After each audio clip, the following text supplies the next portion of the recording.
하겠습니다. 이제 김영현 교수님을 모셔서 강연을 듣도록 하겠습니다. 큰 박수로 김영현 교수님을 맞이하겠습니다.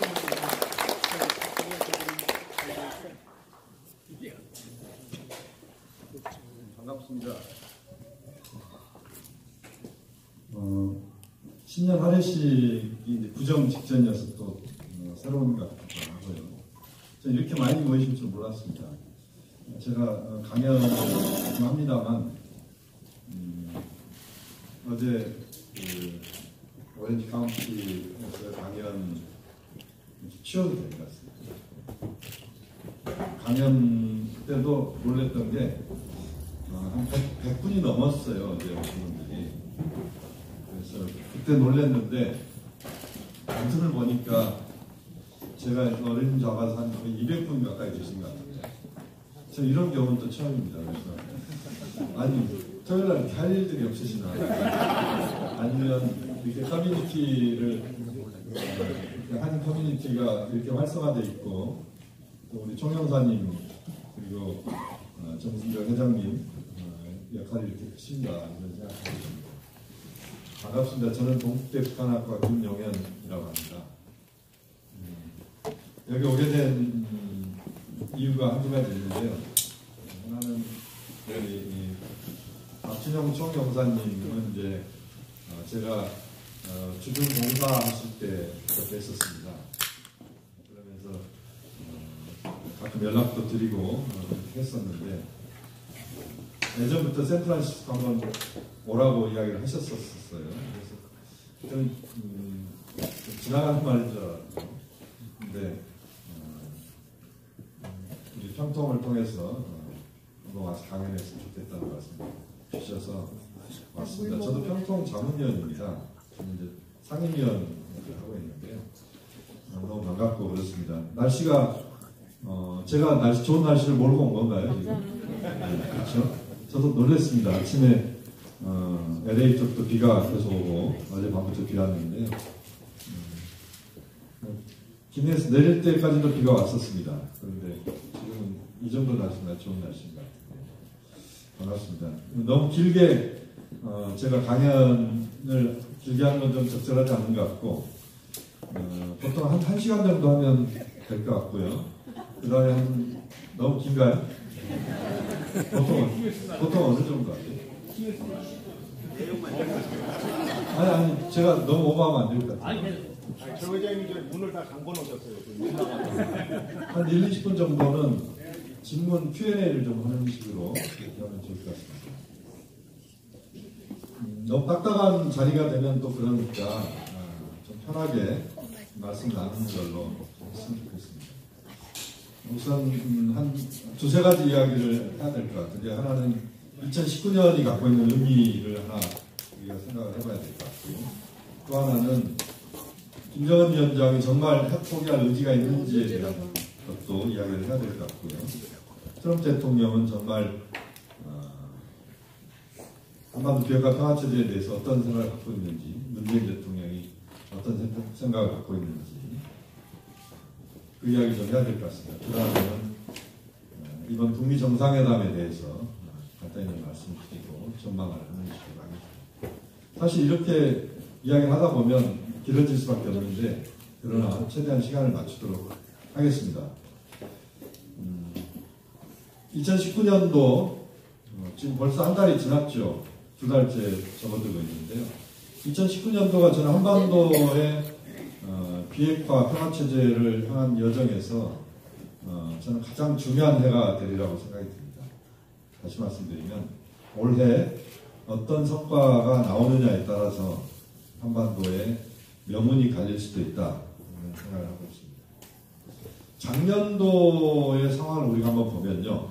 2019년도 앞선 작년 2018년도를 보면 몇 가지 특징이 있는 해였습니다. 하나는 북한이 핵실험을 하지 않았습니다. 작년도에. 그렇죠? 그리고 ICBM을 비롯한 미사일 발사를 하지 않았습니다.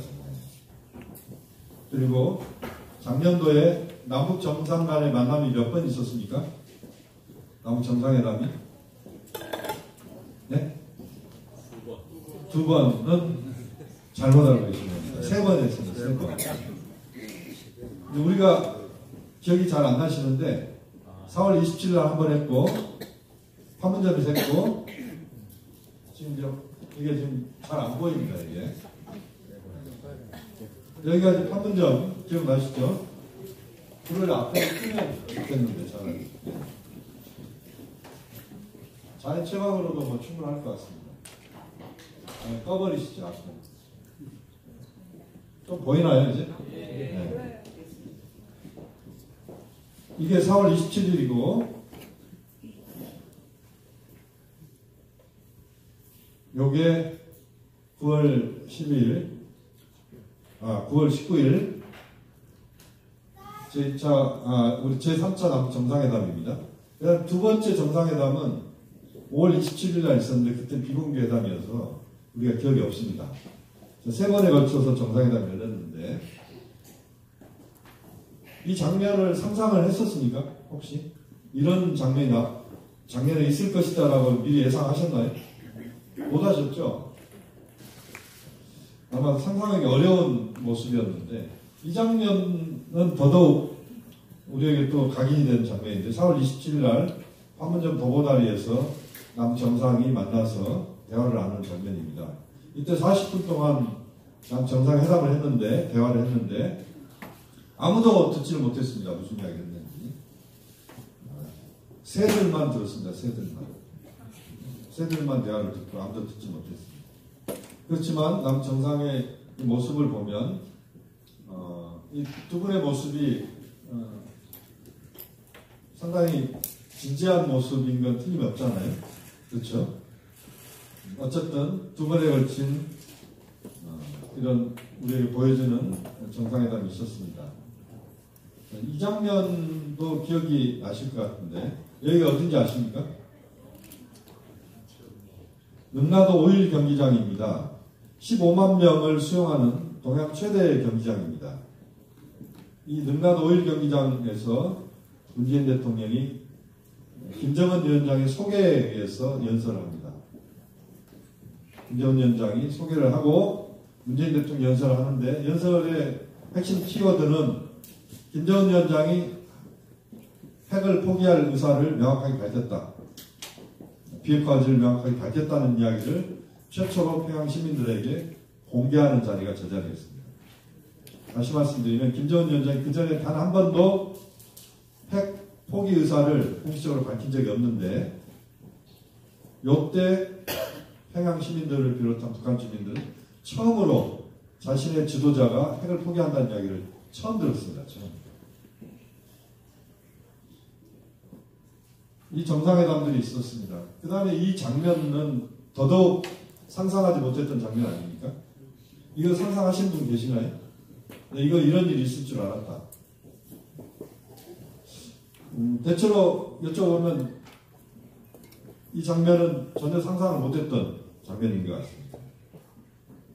지난 6월 12일 날, 작년 6월 12일 날 싱가포르 센토사 섬에 있는 카펠라 호텔이라는 데에서 정상회담이 당일치기로 열렸습니다. 기억나시죠?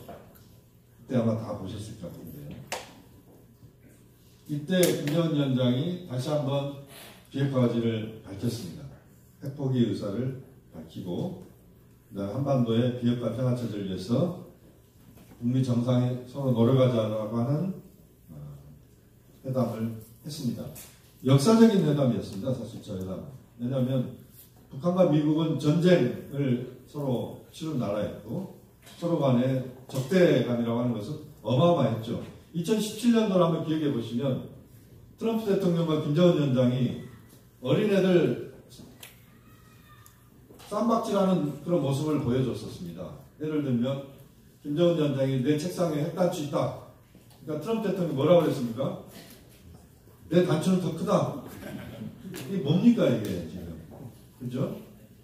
거기다가 트럼프 대통령은 김정은 위원장한테 리틀 로켓맨이다 그러니까 김정은 위원장은 트럼프 대통령한테 늑다리 미치광이라고 이야기했습니다. 이게 도대체 미국의 최고 지도자 또는 북한의 최고 지도자가 서로 어른스럽게 다투는 것도 아니고 그야말로 서로 네 키가 크냐 내 키가 크냐 이런 놀이를 한 게 2017년도였습니다. 너 죽자 나 죽자였습니다. 너 죽고 나 죽자 2017년도에 2018년도 6월 12일 날 너 살고 나 살자로 바뀌는 겁니다. 이게. 엄청난 사건이었습니다. 이 사건이 작년도에 있었습니다. 제가 볼 때는 제가 북한 연구를 한반도 연구를 제가 이제 대학원 들어간 게 91년도니까 한 7, 8년 이렇게 되는 것 같습니다. 벌써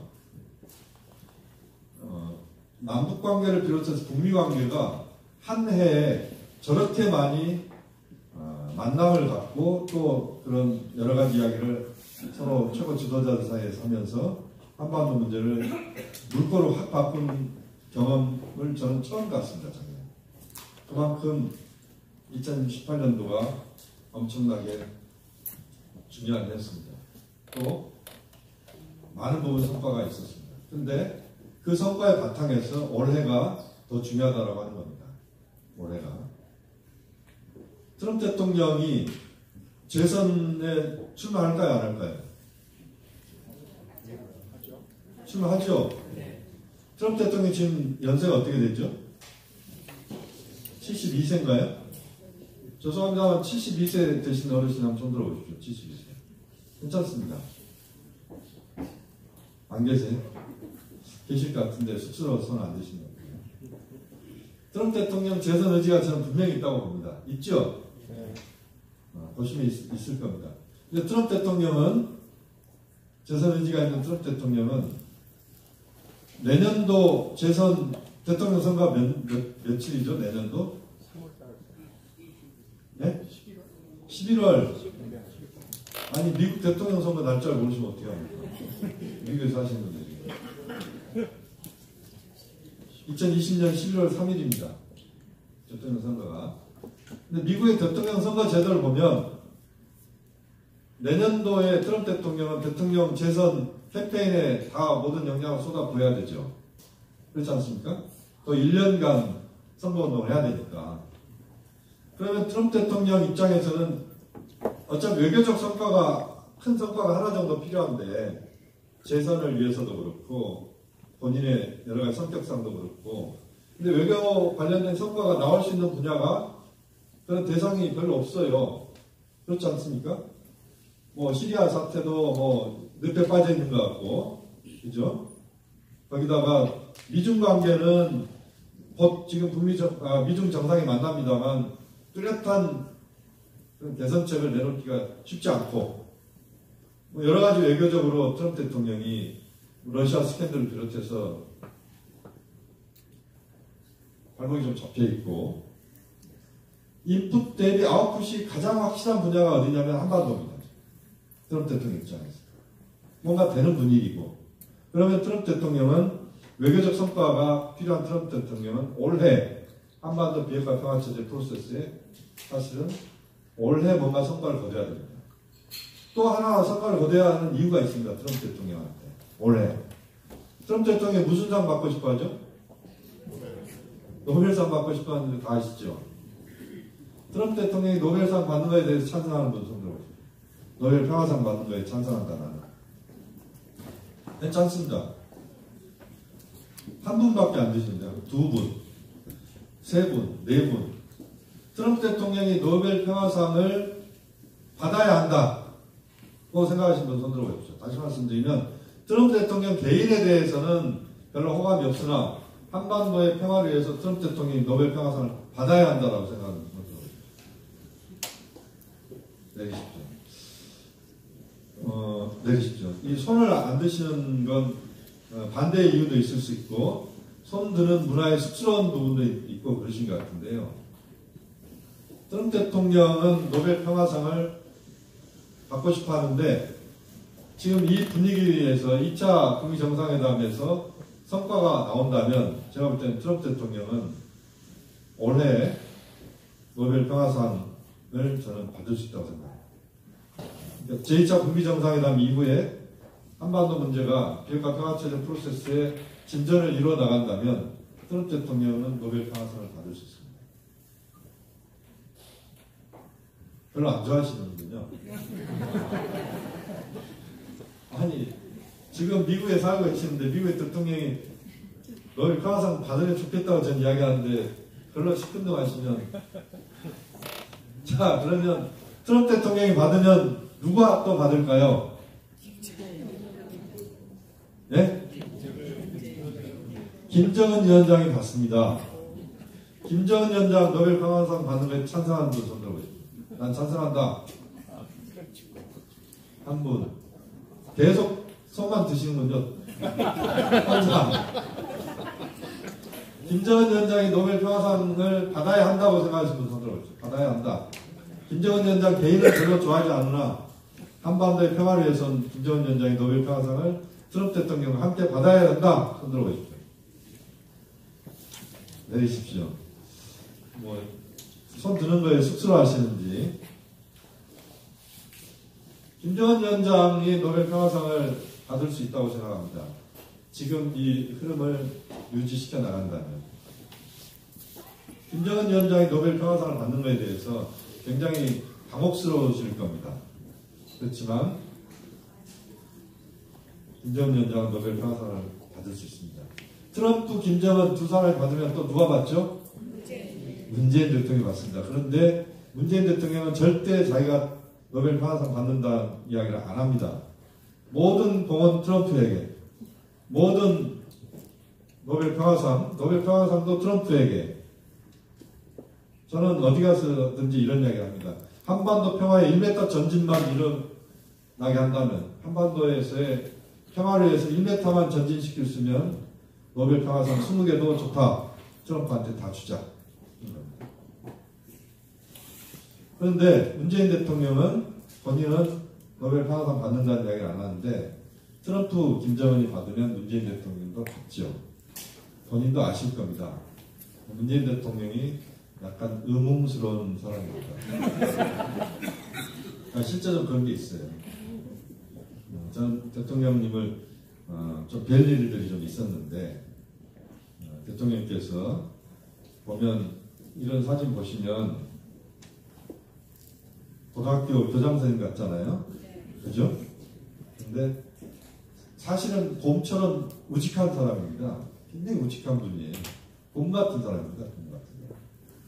곰 같은 사람들이 보면 잘 표현을 안 하지만 다 자기 속은 있어요. 문재인 대통령이 그런 분이에요. 어떻게 보면 정치적으로나 이렇게 보면 뭔가 좀 감싸줘야 될 것 같은 그런 이미지잖아요. 근데 사실은 굉장한 그 자기 어떤 그 뭐랄까요, 자기 꿈과 자기 전망과 자기의 어떤 그런 도전의식이 있는 분이에요. 문재인 대통령의 꿈이 뭐냐? 저는 잘 압니다. 문재인 대통령의 꿈을. 세 가지입니다.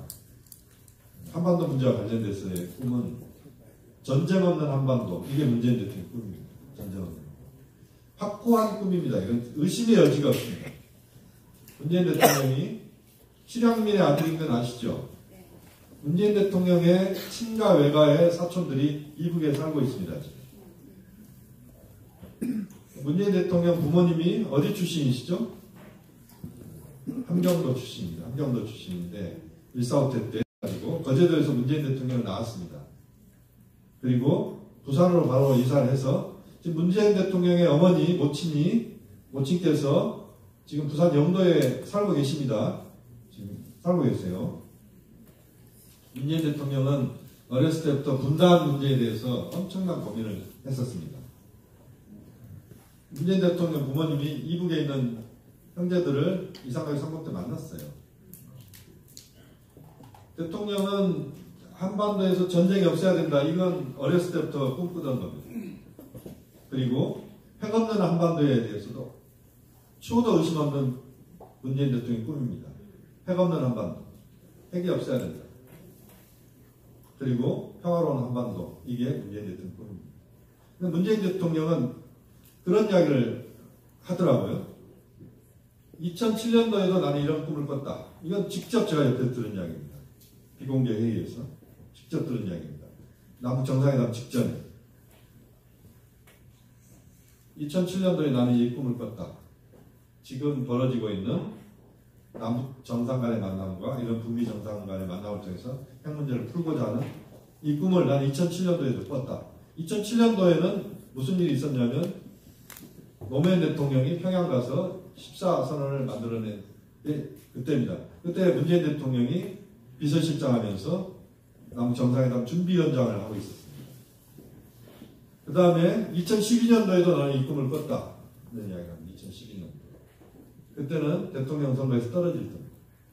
그리고 2017년도에 비로소 나는 이것을 실현을 하려고 시작했다. 그러니까 문재인 대통령께서 또 트럼프 대통령과 김정은 위원장이 2018년도에 남북 북미 정상회담을 통해서 한반도 비핵화 평화체제 프로세스를 시작한 건 사실은 시작은 2018년도보다도 더 이전인 2017년도 5월달부터 시작된 겁니다. 사실은 비공개로 시작이 됐었고 그런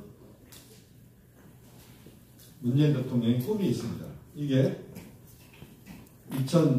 2019년도에 이제 본격적으로 시작돼야 된다고 하는 게 문재인 대통령의 생각입니다. 다시 말씀드리면 2019년도가 트럼프 대통령에게는 올해가 어떻게 보면 하나의 기회입니다. 또 올해에 뭔가 외교적 성과를 거둬야만 한반도 비핵화 평화체제 프로세스의 성과를 통해서 뭔가 유의미한 진전이 나올 수 있고 그렇게 돼야 트럼프 대통령이 노벨 평화상 받습니다. 그러면 김정은 위원장도 2018년도에 그 성과를 바탕으로 해서 올해 트럼프 대통령이 지금 대통령하고 있는 올해 뭔가 한반도 비핵화 평화체제 프로세스에 성과가 나와야 된다고 생각합니다. 왜냐하면 트럼프 대통령이 재선을 안 될 수도 있는 거 아니겠습니까? 그렇다면 올해 김정은 위원장도 승부를 걸어야 된다고 생각하는 것 같습니다. 문재인 대통령 입장에서도 트럼프, 김정은 두 사람이 진행시키고 있는 이 흐름에서 문재인 대통령이 중매, 촉진자 역할을 하고 있는데 올해 성과가 나와야 됩니다. 왜냐하면 문재인 대통령도 이제 집권 중반기를 넘어가고 있습니다. 그러면 올해 성과를 거둬야 되는 게 문재인 대통령도 같은 입장입니다.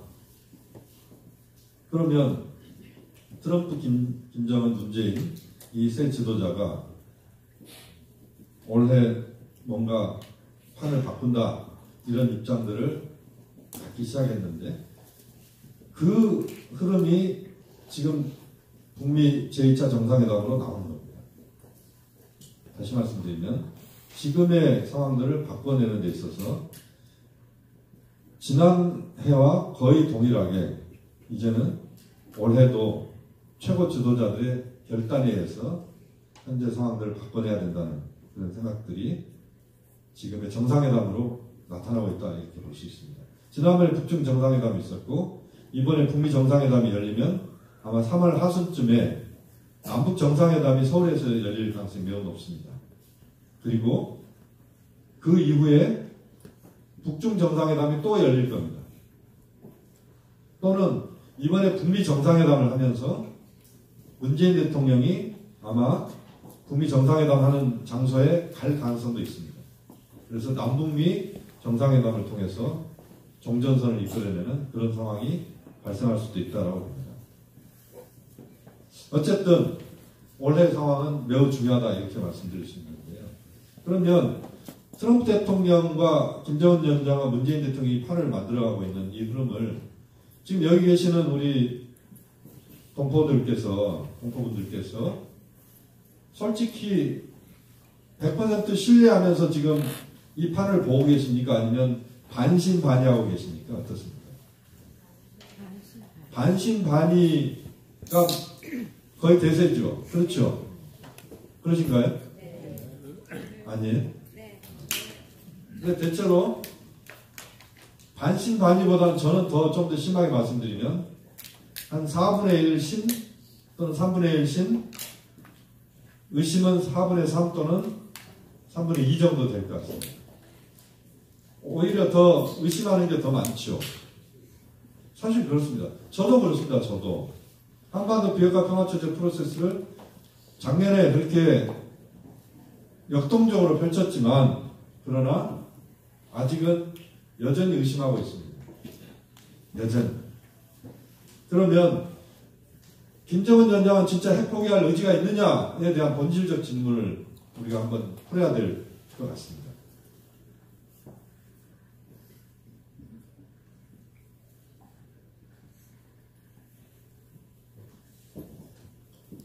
자,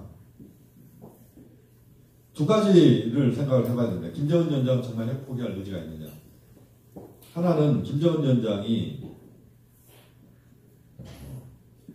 자신의 입장에서 봤을 때는 핵 보유를 했다고 선언을 했습니다. 김정은 위원장은 북한 핵 보유 국가다라고 선언을 했습니다. 핵 보유 국가다. 저희가 보기에는 북한의 핵 보유 능력은 제가 볼 때 한 90% 정도 온 것 같습니다. 핵폭탄의 소형화, 경량화를 비롯한 핵폭탄 자체, 핵무기 자체는 개발이 저는 끝났다고 봅니다. 그런데 그것을 실어 나눌 수 있는 ICBM과 관련된 부분에서 기술적으로 한두 개가 아직은 부족한 것 같습니다.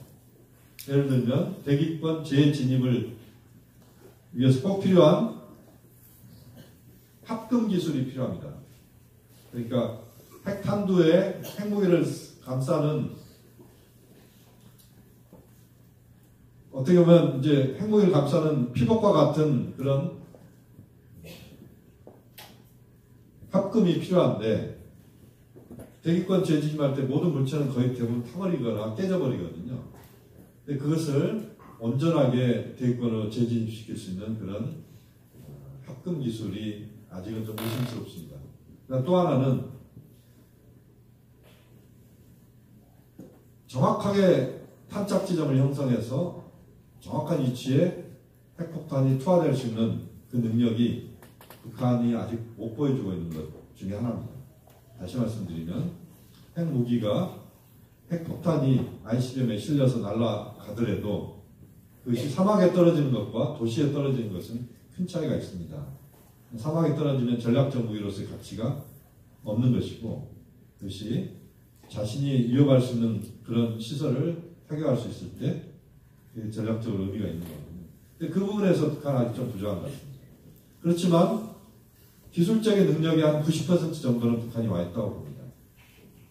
그러면 김정은 위원장은 그 능력을 갖고 미국과의 협상을 할 수 있다고 판단합니다. 다시 말씀드리면 미국이 장난치면 트럼프 대통령이 장난치면 다시 핵무기 개발로 바로 재전환을 할 수 있다라는 게 김정은 위원장의 생각입니다. 그다음 두 번째 김정은 위원장의 생각은 비핵화 의지가 있는지 없는지에 대한 우리가 판단할 수 있는 중요한 기준이 또 하나 있습니다. 뭐냐면 김정은 위원장이 갖고 있는 제재에 대한 부담입니다. 제재. 유엔과 미국의 제재가 지금 지속되고 있는데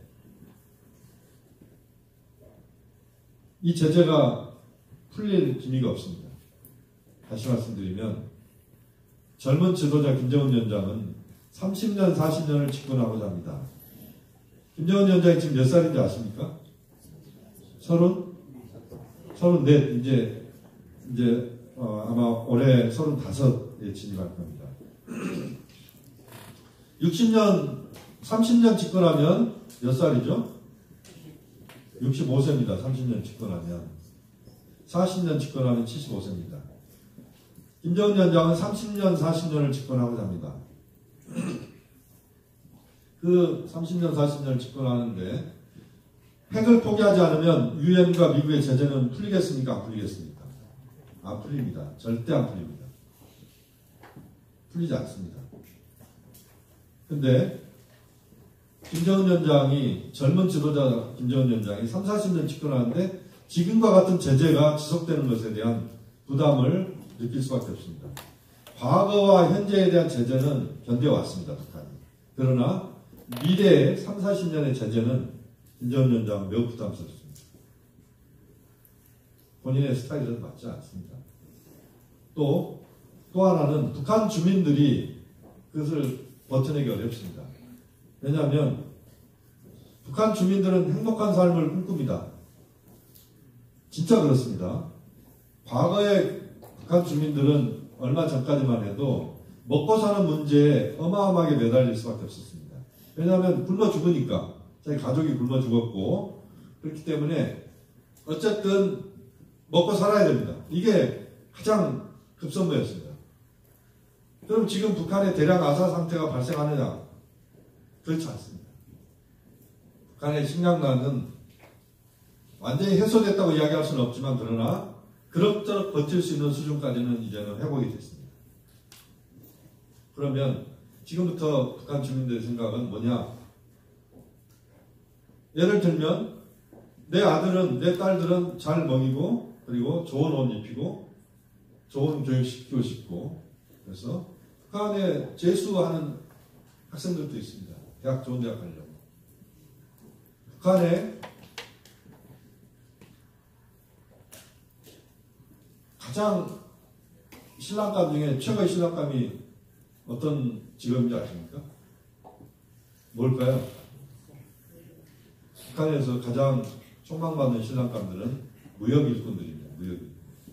무역하는 사람 또는 상업하는 사람, 이런 사람들이 촉망받는 신랑감입니다. 북한 주민들은 한국에서 지금 가장 유명한 드라마가 뭐죠? 역시 잘하십니다. 스카이캐슬입니다. 스카이캐슬. 스카이캐슬 보고 계시나요? 끝났어요? 아, 벌써요? 그렇습니다. 한국에서 난리가 났죠. 스카이캐슬 때문에. 교육부는 그거 빨리 끝나기만 기다리고 있었고, 네. 사교육 담당하는 그런 학원들도 빨리 끝나기만 기다렸습니다. 스카이캐슬. 그만큼 엄청난 인기가 있었는데, 북한에서 스카이캐슬이 한국에서 만약에 토요일날 방송이 됐다 그러면 북한에서는 월요일날 봅니다. 북한 주민들이 봅니다.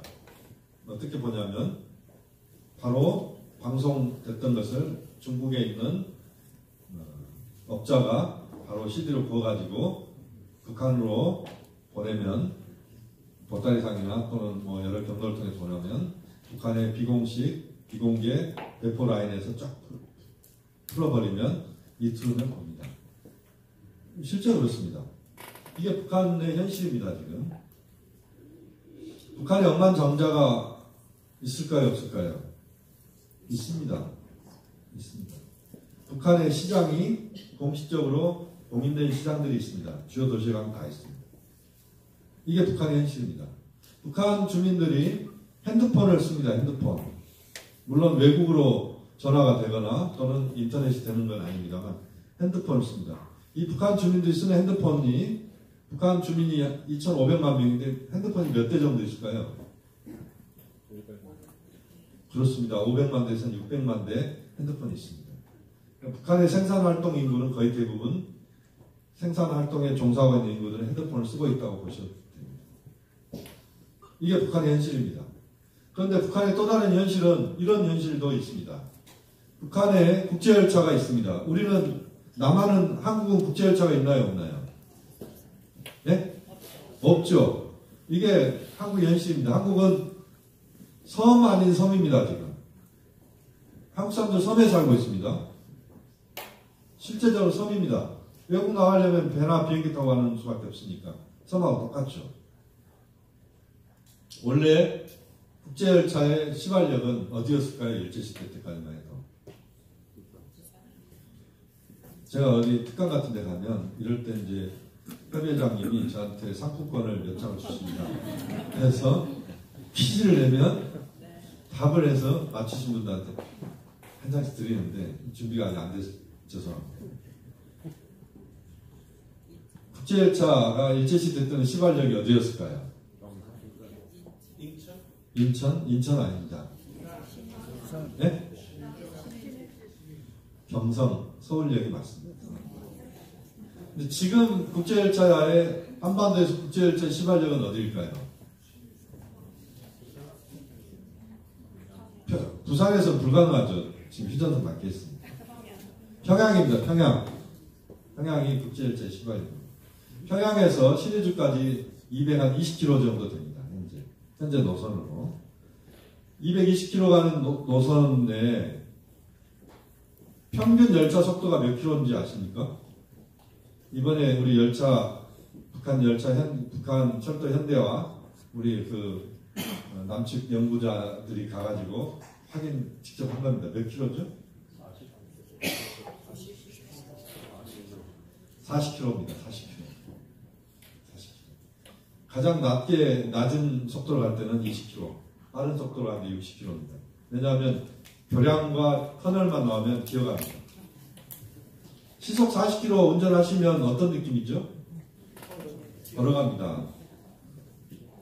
걸어가죠. 제 제자 한 명이 탈북자 제자가 있었는데 이 친구가 해산에서부터 평양까지 수학여행을 왔습니다. 수학여행. 얼마 걸렸을까요? 해산에서 평양까지가 서울에서 대전거리 정도 되거든요. 기차 타고 오면 6시간이요? 순진하시군요. 얼마 걸렸을까요? 하루 순진하십니다. 얼마 걸렸을까요? 네? 괜찮습니다. 한번 말씀해보세요. 이게 참 안타까운 현실인데 일주일이 좀 과하고 5일 걸렸습니다. 5일. 이해가 안 가시죠? 차라리 걸어가는 게 낫지. 그렇죠? 현실이었습니다. 지금도 현실입니다. 북한의 모든 철도망은 전철화되어 있습니다. 전철. 전기철도입니다. 전기철도. 이 전기철도가 단점이 있습니다. 전기가 끊어지면 기차 못 갑니다. 그러니까 기차 타고 오다가 전기가 끊어지면 쉬어야 됩니다. 근데 언제 연결될지 모릅니다. 하루가 지나도 연결이 안 됩니다. 이틀째 연결이 됩니다. 그러다가 또 몇십 킬로 가면 또 끊어집니다. 하루를 또 보냅니다. 차라리 봄, 여름, 가을은 좋습니다. 겨울이 문제입니다. 겨울에 난방도 전혀 안 되는 열차 안에서 하염없이 기다려야 됩니다. 그 추운데. 이게 북한의 현실입니다. 이번에 북한이 철도 연결과 관련된 부분에서 우리 쪽에 많은 부분을 요청을 했습니다. 이유가 있습니다. 이번에 김여정 부부장 아시죠? 김여정 부부장, 김정은 위원장 여동생. 김여정 부부장이 지난번에 한국에 남측에 와가지고 경강선을 탔습니다. 서울에서 강릉까지 가는 경강선. 그 경강선이 얼마 걸린 줄 아십니까? 시간이? 2시간이요? 그렇지 않습니다. 1시간 40분밖에 안 걸립니다. 서울역에서. 1시간 40분, 1시간 50분 걸립니다. 상봉역에서는 1시간 반밖에 안 걸립니다. 그거 한 5번 탔습니다. 김여정 부부장이. 그래서 놀랐습니다. 그래서 북한 가가지고 오빠한테 가서 보고합니다. 서울 가니까 이런 상황입니다. 빨리 철도부터 바꿔야 됩니다. 이게 김여정 부부장의 보고였어요. 그러면서 철도에 대한 김정은 위원장의 관심이 엄청나게 큽니다. 지금. 다시 말씀드리면 북한의 현실이 이 양면의 모습입니다. 양면의 모습. 이게 북한이거든요. 근데 제재가 지속되면 문제가 풀리지 않습니다. 제재가 지속되면. 하나 예를 들어보면요. 이 제재가 얼마나 무서운지 제가 하나 예를 들어보면요. 우리가 남북이 철도 연결하려고 하잖아요. 또 철도 현대와 북한 철도 현대하려고 하고 있고. 알고 계시죠? 우리가 철도를 보면 레일과 침목으로 연결되어 있죠. 철도는. 그죠? 레일과 침목은 제재 대상 품목이 아닙니다. 근데 레일과 침목을 연결하는 핀 있죠. 핀. 큰 롯 아시죠? 그건 제재 대상 품목입니다. 이게 이래서 무서운 겁니다. 제재가. 우리가 산림 협력을 하려고 하고 있죠. 지금 북한하고. 알고 계시죠? 남측에서 북측에 대규모 양묘장을 만들어가지고 거기에서 생산되는 묘목을 갖고 북한 산을 지금 민둥산을 지금 산을 푸르게 하려고 지금 하고 있습니다. 이건 민족 사업입니다. 이건 북한이 이롭게 하는 게 아니고 우리 궁극적 우리 미래를 위해서 필요한 거죠. 그렇죠? 근데 양묘장에서 생산된 묘목을 직접 산까지 옮기는데, 트럭으로 옮기는데 이게 얼마 걸릴까요? 얼마 걸리겠습니까? 몇 시간 걸릴까요? 아닙니다. 거의 평균 5일에서 일주일 걸려요. 옮기는데. 그래서 옮기기 위해서는 반드시 냉장차가 필요합니다. 냉장차. 이 냉장차가 제재 대상 품목입니다. 우리가 산림 협력을 하려고 하지만 이 어려움들이 제재 대상 품목들이 거기 껴있기 때문에 어렵습니다. 이게 현실이거든요. 그러니까 김정은 위원장 입장에서 평양에 있는 또는 북한의 주민들 입장에서는 제재가 풀려야 됩니다. 그렇지 않으면 꼼짝달싹을 못합니다. 물론 견딜 수는 있습니다. 근데 이걸 1년, 2년은 견디는데 10년, 20년, 30년, 40년은 못 견딥니다. 이게 김정은 위원장이 대화로 나가는 결정적인 배경입니다. 그러니까 우리는 김정은 위원장이 비핵화 의지가 있냐? 절대 핵포기 안 한다. 전 그 말이 꼭 틀린 말은 아니라고 봅니다만, 그러나 김정은 위원장은 비핵화 의지가 있다고 또 이야기할 수도 있습니다. 왜? 제가 말씀드린 저런 이유 때문에. 자, 김정은 위원장이 그런 생각을 하니까 트럼프 대통령이 어떤 생각을 하게 됩니까?